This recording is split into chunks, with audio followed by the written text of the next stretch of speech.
Hello बच्चों, let's see this question. Darwinism explains all the following except options है A. Offsprings with better trait that overcome competition are best suited for the environment.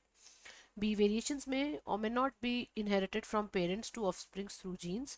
C. Within each species there are variation. And D. Organisms tend to produce more number of offsprings than can survive. तो question में हमें postulates दिए हुए हैं Darwinism के and there is one जो कि इसकी थ्योरी को फॉलो नहीं करता, तो we have to find that only. तो पहले देख लेते हैं कि डार्विनिज्म क्या है or the theory of natural selection which was given by Darwin. So what are the postulates? That is, first, overproduction and or enormous fertility.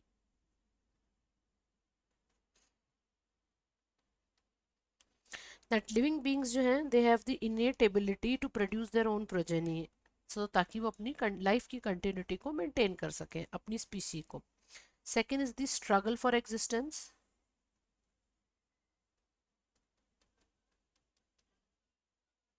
That किसी भी गिवन हैबिटेट में जो रिसोर्सेज हैं वो इनफाइनाइट नहीं है, लिमिटेड रिसोर्सेज हैं, और रिसोर्सेज के लिए और रिसोर्सेज को लेकर सरवाइव करने के लिए there will be the struggle, competition होगा और फिर struggle for existence. Then variations आएंगे and these variations are heritable variation. तो जो कंपटीशन में जो सरवाइव कर रहा है with the desirable feature according to the natural according to the selection, वही सरवाइव कर पाएगा। And then reason for survival would be the heritable variations, कि उसके पास में हेरिटेबल वेरिएशंस होंगे। उन्होंने ये भी कहा कि हेरिटेबल वेरिएशंस जो हैं they are actually the raw material for evolution, कि इवोल्यूशन के लिए जो रॉ मटेरियल है वो हेरिटेबल वेरिएशंस हैं। So this was one postulate. और था survival of the fittest.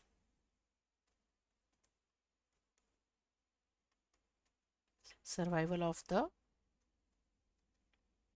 Fittest, कि जहाँ पर स्ट्रगल फॉर एग्जिस्टेंस होगा, इमेंस कंपटीशन होगा, और जो सबसे ज़्यादा फिट होगा, जिसके पास सबसे ज़्यादा डिज़ायरेबल वेरिएशंस होंगी, वही उस कंपटीशन को विन करेगा। तो survival of the fittest was one postulate. Now if we look at the options, option A कह रहा है organism with better traits can overcome competition that are best suited for the environment. So this is true, कि जिसके पास में better trades हैं, जिसके पास में better variations हैं, वो कंपटीशन को ओवरकम करेगा और वही विनर रहेगा। Then option C says within each species there are variation. तो ये स्टेटमेंट भी ट्रू है कि भाई यहाँ वेरिएशंस होंगी, हेरिटेबल वेरिएशंस आती हैं। एंड ऑर्गेनिजम्स जो हैं वो ज़्यादा से ज़्यादा अपने ऑफस्प्रिंग्स जो हैं उनको जो है प्रोड्यूस करेंगे। So this proves that over production and enormous fertility would be there. Whereas option B says variations may be or may not be inherited from parents to the offsprings through genes. So over here the main drawback of Darwinism was the lack of knowledge of heredity,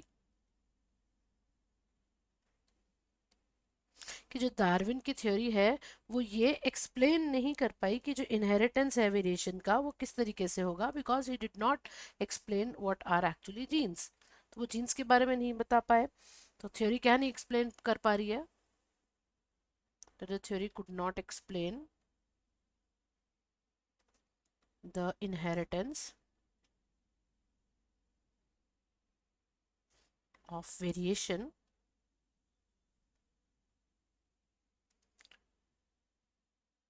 from parents to offsprings by the means of genes.